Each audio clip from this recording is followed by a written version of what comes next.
Sudah hampir 2 bulan Ketua KPK merilis pernyataan akan memanggil Gubernur DKI Jakarta Anies Baswedan atas dugaan kuat keterlibatan Gubernur Anies dalam sejumlah kasus yang syarat dengan praktik rasuah, baik atas dirinya ataupun jajaran aparaturnya dalam pengelolaan pemerintahan daerah yang dipimpinnya.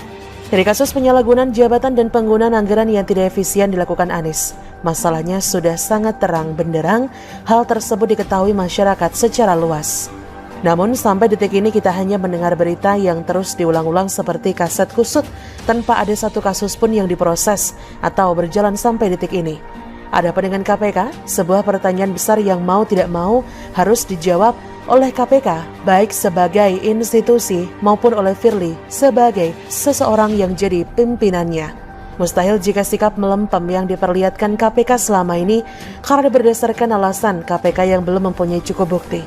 Jika dugaan di atas adalah benar bahwa KPK menggunakan alasan itu sebagai upaya untuk mengulur-ulur waktu pemeriksaan atas Anies Baswedan, sama artinya KPK menganggap seluruh warga negara, terlebih pemerintah sebagai pengelola negara adalah pemerintahan yang bodoh. Mengingat tindak pidana korupsi adalah musuh besar bangsa ini dan upaya pencegahan, pemberantasan dan penanganannya berada di bawah wewenang KPK sebagai lembaga anti rasuah. Apa yang telah diuraikan di atas berdasarkan amanat undang-undang bahwa KPK dibentuk oleh dan berdasarkan Undang-Undang Nomor 30 Tahun 2002 tentang pemberantasan tindak pidana korupsi. Dan KPK adalah lembaga yang diberikan amanat untuk melakukan pemberantasan korupsi secara profesional, efektif, dan berkesinambungan. Artinya jika KPK sebagai lembaga yang seharusnya bertugas dan melakukan pemberantasan tindak pidana korupsi, ternyata pada praktiknya tidak menjalankan hal dimaksud, sama artinya KPK telah mengkhianati undang-undang, sekaligus mengkhianati amanah bangsa. Firly Bahuri sebagai Ketua KPK dan jajarannya sudah seharusnya bisa membangun dan menjaga paradigma ini, bukan melakukan lip service atau melakukan amplifikasi semata. Masyarakat luas sudah sangat lelah dan muak mendengar pernyataan yang menantikan aksi KPK untuk dapat sesegera mungkin memproses mega korupsi yang secara kasat mata dan amat sangat jelas dilakukan Anies dan para begundalnya di pemerintahan daerah DKI Jakarta. Tak perlu untuk membuka lembaran berita lama.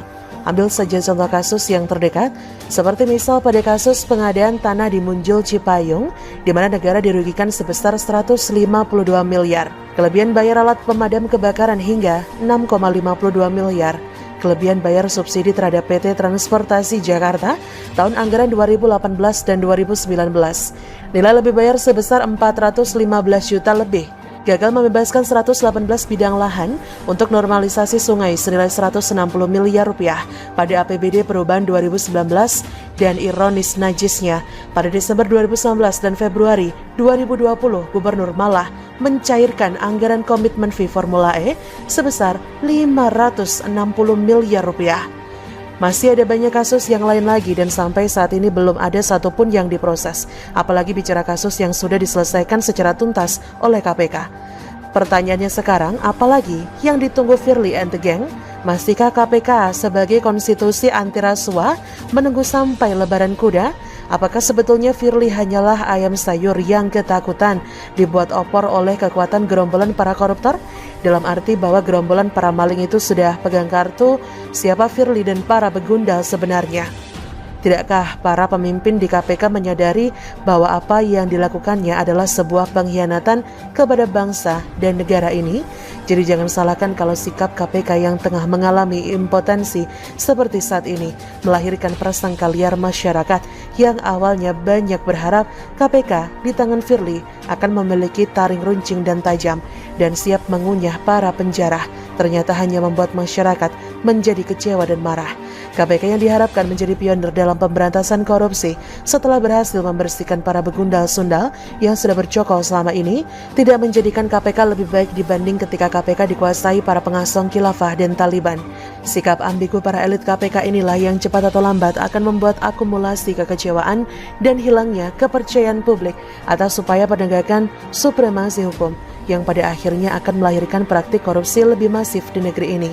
Saatnya KPK membuktikan sebagai institusi yang bisa diandalkan dan dibanggakan dalam menggerus pejabat rakus berotak kakus atau hanya akan menjadi pagar betis para predator koruptor narsis yang menjarah negeri ini sampai tiris. Lama-lama terdengar, apakah semua ini memiliki hubungan yang kuat dengan seorang pensiunan yang sekarang jadi menteri yang pernah diisukan menjadi cawapresnya Anies Baswedan, atau The King of Akhlak yang coba-coba bermain api? Hanya si kondom bergerigi yang mengerti. Bagaimana menurut Anda? Silakan tulis komen Anda di kolom komentar, like, subscribe, dan share di sosial media kalian. Artikel ini bisa Anda lihat secara lebih lengkap di laman siwar.com. Terima kasih sudah menyaksikan channel Suara Rakyat. Diduga di-Covid-kan, siswi ini tersingkir dari Paskibraka Istana Negara. Selain ada hikmah yang bisa diambil dari bencana pandemi Covid ini, ternyata ada banyak ketamakan yang bermain. Orang-orang bebal itu tidak pernah mau belajar dan mengambil hikmah dari pandemi ini. Padahal jelas sekali, nyawa manusia pergi satu persatu. Nyata sekali tak ada manusia yang kekal. Kematian adalah fakta yang aksiomatis, tak perlu bukti kebenarannya karena benar dengan sendirinya. Maka dengan ini manusia bisa menangkap dan mengambil tindakan bijak bagaimana seharusnya menyikapi hidup yang sementara ini. Salah satu kejadian yang termasuk diduga kecurangan atau ketamakan menjelang hari kemerdekaan adalah soal Paskibraka yang diduga seorang siswi yang berhak malah di-Covid-kan sehingga batal ke istana. Seorang siswi dari anak petani yang bernama Christina dari perwakilan Sulawesi Barat begitu sedih. Ia terpaksa dicoret sebagai salah satu Paskibraka pada HUT ke-76 RI 17 Agustus 2021 mendatang. Christina, seorang siswi yang berasal dari Mamuju ini, diduga keras sengaja digagalkan untuk berangkat ke Istana Negara melalui rekayasa hasil tes swab PCR yang dilakukan Dinas Pemuda dan Olahraga Provinsi Sulawesi Barat pada Sabtu 24 Juli 2021 pekan lalu.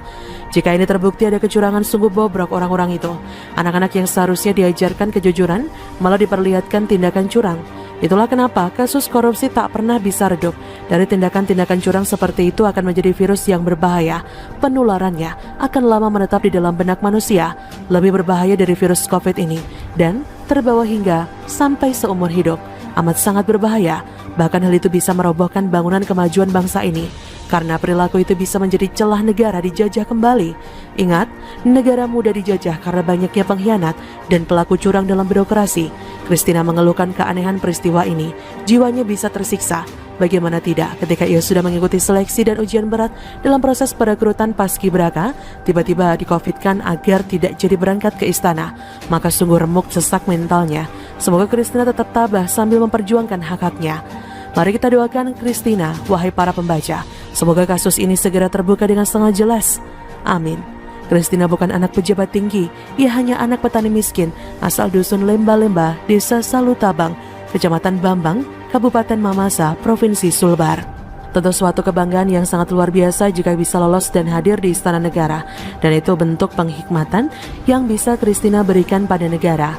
Christina dikabarkan dipulangkan ke Kabupaten Mamasa dengan mobil rental seorang diri tanpa dilengkapi APD dan tidak didampingi tim penanganan pasien COVID seperti lazimnya pasien COVID. Padahal Christina dinyatakan COVID. Sungguh suatu keanehan, bukan? Sungguh sangat janggal kejadian ini. Yang menggantikan Christina bukanlah cadangan awal dari daerah Pasangkayu yang sudah dipersiapkan sebelumnya, tapi seorang pelajar dari Mamasa. Ada dugaan nepotisme ya. Diduga sengaja di-Covid-kan demi meloloskan siswi lain yang tidak mengikuti tes yang ketat. Anak siapa ya yang diloloskan itu? Dari keterangan Christina mengungkapkan bahwa setelah ia digantikan, dirinya ditawari menjadi Paskibraka provinsi dan bebas memilih peran apa saja, termasuk pembawa baki jika dia mau. Tapi Christina makin heran kalau dirinya positif COVID, lalu kenapa ia ditawari jadi Paskibraka Provinsi Sulbar? Sepertinya kasus ini bisa segera diungkapkan dengan jelas. Alurnya tidak sulit ditelusuri. Semoga Pak Presiden Jokowi segera mengetahui hal ini lalu memerintahkan jajaran bawahannya agar menindak tegas orang yang telah terlibat kecurangan ini. Semoga. Kecurigaan Christina membuatnya bergerak untuk membuktikan apakah dirinya benar-benar COVID atau tidak. Akhirnya Christina yang dibantu keluarganya melakukan tes swab PCR ulang pada Senin 26 Juli 2021 lalu. Sehari kemudian hasilnya diketahui Christina dinyatakan negatif COVID. Beda dengan hasil swab PCR yang dilakukan di Spora Sulbar 3 hari sebelumnya. Orang yang kena COVID dalam waktu 3 hari pemeriksaan pasti masih positif. Jadi aneh jika 3 hari setelah Christina dinyatakan positif oleh Dispora, lalu cek sendiri dan hasilnya negatif. Perlu memang diproses kasus ini, jangan sampai kecurangan-kecurangan seperti ini menjadi kebiasaan lagi. Jangan lagi kebiasaan masa Orde Baru era Soeharto masih dipakai di zaman now ini. Sungguh Kristina sangat kecewa dan sedih. Ia pun batal menjadi paskibraka pada HUT RI di Istana Negara yang tidak lama lagi akan berlangsung. Hanya karena ego ambisi lalu terjadi kecurangan dengan permainan pihak tertentu yang sengaja merekayasa untuk menggesernya dengan memanfaatkan situasi pandemi COVID ini. Betapa masih banyak orang yang tidak mau mengambil